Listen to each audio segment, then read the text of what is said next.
Ivadika eo amin'ny taranja bola lavalava isika manomboka eto fidiran'ny amboaran'ny filoha izay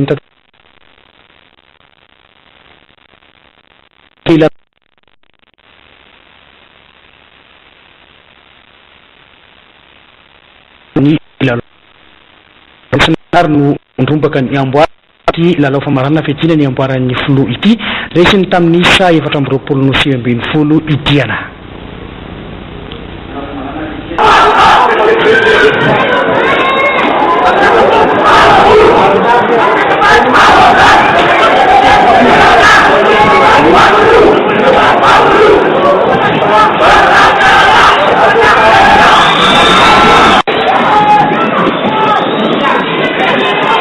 Ny ekipan'ny Antsinanana manao akanjo mavo amin'ny sary no nandrombaka ny amboaran'ny filoha teo amin'ny taranja baolina lavalava rehefa nandresiny ekipan'ny Diana manao akanjo mena tamin'ny isa 420 nandritra ny lalao famaranana fedina ny amboaran'ny filoha ho an'ny filevana avy any amin'ny faritra izay io tolakandro io teny amin'ny Kiandramaky Andotapenaka.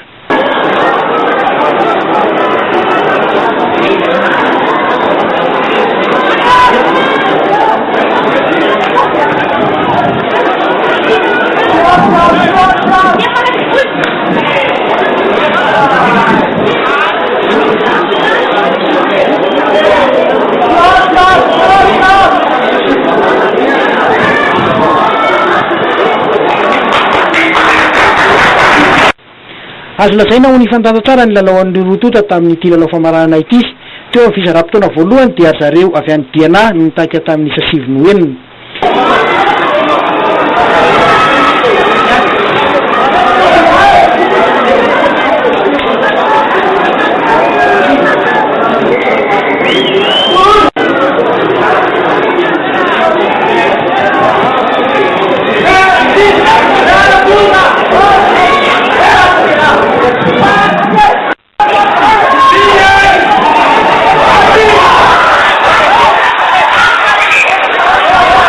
Teo fizarapotona faharoa dia ny fandimbiasana tanteraka ny fanafiana samy nahatonga baolina nentanana ny rotota mitovitovy ihany ny avy teknika ny rotota saingy hita ho nanatompo teo amin'ny fahaiza miaraka zareo avy any Antsinanana ka mora ho azy ireo no nibatan'ny fandresena.